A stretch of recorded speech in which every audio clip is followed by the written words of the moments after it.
Hello my YouTube family, welcome back to my another video. तो कैसे हैं आप सब? आशा करती हूँ कि आप सभी अच्छे होंगे और मज़े में होंगे। अभी सुबह के 8 बज रहे हैं। मैं रेडी हो चुकी हूँ मम्मी के घर जाने के लिए। यहाँ मेरी सासू माँ खोइंचा दे रही हैं। जब हम लोग ससुराल से मायके जाते हैं या मायके से ससुराल जाते हैं तो ये आंचल में हम लोग का दिया जाता है। जब एक बार खोइंचा ले लिया जाता है तो उस समय सबको प्रणाम करके फिर निकलना होता है। तो जैसे हम लोग को निकलना होता है उसी समय ये खोइंचा दिया जाता है। खोइंचे में बहू को चावल, हल्दी और दूध, फूल, पैसा ऐसा सब डाला जाता है। अगर बेटी रहती है तो उसके खोइंचा में चावल के जगह पे जीरा डाला जाता है।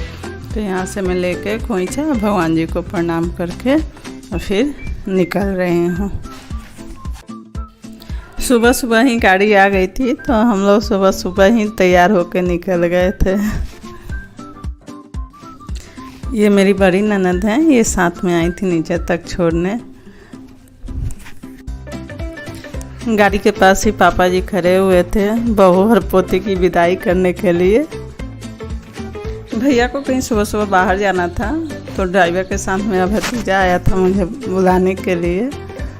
हमारे यहाँ रिवाज है, अगर सिर्फ ड्राइवर आता है तो घर की बहू को वैसे विदाई नहीं देते हैं। साथ में कोई घर का सदस्य आना चाहिए, वो चाहे छोटा हो या बड़ा हो।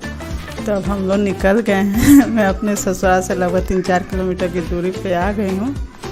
तो मेरा अभी लुक चेंज हो गया है।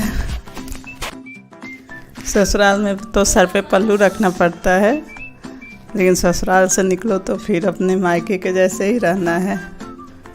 तो मेरा मायके अभी मैं गांव के पास आ चुकी हूँ। मेरा मायके लगभग 75 किलोमीटर है, जो 1.5 से 2 घंटा लगता है हमें आने में। तो मैं अपने गांव में अभी पहुँच चुकी हूँ।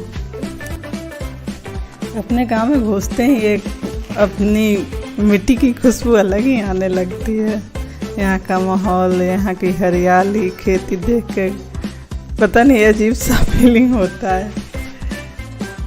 जिस जगह पे हम लोग इतने दिन खेले कूदे पले बढ़े, उस जगह को देखने के लिए मन तरस जाता है।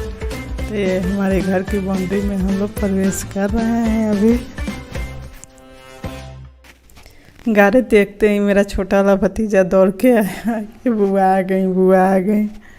सुबह से रो रहा था फ़ोन कर करके कि मुझे नहीं ले गए लोग बुलाने के लिए बुआ को। मुझे भी जाना था बुलाने।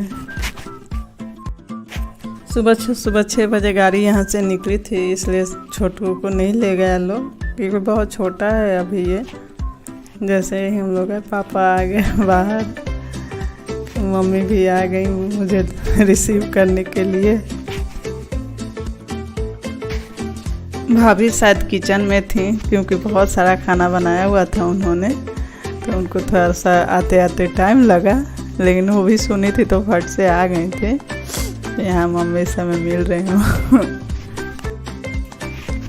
ये मेरे पापा हैं, घर में से आके खड़े हैं। बेटी आ गई मिलने के लिए। इतने खुश होते हैं पापा आने पे। बोल रहे हैं चलो चलो पानी पियो, मिठाई खाओ, बहुत दूर से आई हो। भाभी भी आ गई हैं गेट पे। हमारे छोटू बाबू हैं। एक तरह से ये मेरे लाडले हैं। इनको प्यार से मैं गूगल पापा भी बोलती हूँ। इनसे कुछ भी पूछिए हर बात का जवाब रहता है इनके पास। एकदम बूढ़े बाबा की तरह सारी बातें इनको पता रहती है। भाभी के साथ मैं किचन में गई देखने के लिए कि भाई भाभी ने क्या क्या बनाया है। तो भाभी देखिए क्या क्या बनाई है मेरे वेलकम के लिए। क्या बनाया है दिखाइए।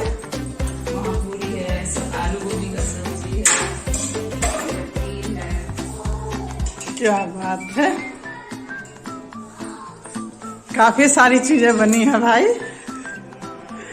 वेलकम है। ये वेलकम है। ये वेलकम है।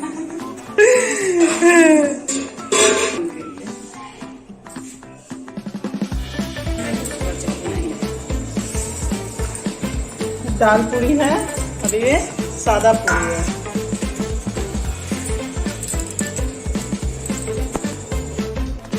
सुबह जैसे ही आँख खुली, सुबह सुबह मेरे जीजा जी 6 बजे ही लीची का कार्टन भेज दिए थे। और लीची थोड़ा कम पका हुआ था तो इतना ही भेजे थे, बोले कि 2-4 दिन और रुकोगी तब तक और भेज दूंगा मैं। आम और लीची का बहुत बड़ा बगीचा है उनका, उन लोगों का एक तरह से बिजनेस है। तो लगभग 500 से ज़्यादा पेड़ लीची के हैं और ऐसे ही आम के भी 1000 पेड़। मेरे कजन्स के यहाँ शादी है भतीजे की, तो वहाँ आज हल्दी कुटाई भी शुरू था, तो आज आने से मुझे ये भी मिल गया।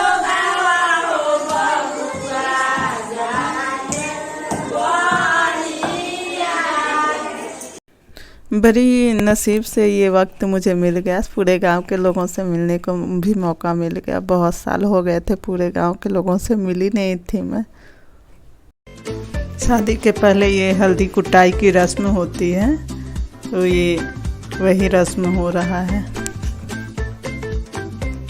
ऐसा बोला जाता है कि एक तरह से ये पहला रस्म है शादी का, जिसमें हल्दी कूटा जाता है और धान चुना जाता है, और उसी धान से एक रस्म होता है चुमावन का, वो किया जाता है।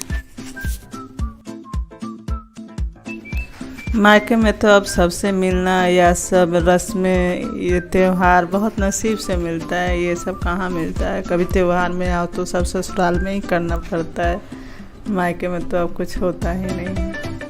लेकिन मायके वालों से मिलकर कितनी खुशी होती है, आप मेरे चेहरे से देख सकते हैं।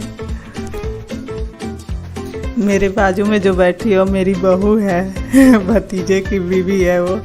सामने मेरी चाची लोग हैं, एक येलो साड़ी में भाभी हैं, तो सब लोग मस्ती मजाक भी कर रहे थे। इतने दिनों बाद मैं मिली थी तो सबकी शिकायतें भी थी कि आप आती हैं तो मिलने नहीं आती हैं घर पे। तो 2-3 दिन के लिए आती हूँ, कभी 4 दिन के लिए, तो मम्मी के पास ही निकल जाता है टाइम इधर उधर, फिर गांव में जाने का टाइम ही नहीं मिलता है। लेकिन इस बार तो मिल गया सबसे बात करने का टाइम। हमारे गांव में देखिए कैसे आम फले हुए हैं, पूरे ऐसे लटक गए, पूरी डाली लटक गई है। इसके नीचे पूरा ये खंभा लगा के रखा गया है, नहीं तो डाली ना टूटे। तो दोस्तों ब्लॉग पसंद आया हो तो लाइक कमेंट जरूर कीजिएगा, और चैनल पे नए हैं तो सब्सक्राइब कर लीजिएगा। तो मिलते हैं फिर अगले ब्लॉग में, तब तक अपना ख्याल रखें और मेरे चैनल को सब्सक्राइब करके मेरा सपोर्ट करें। धन्यवाद।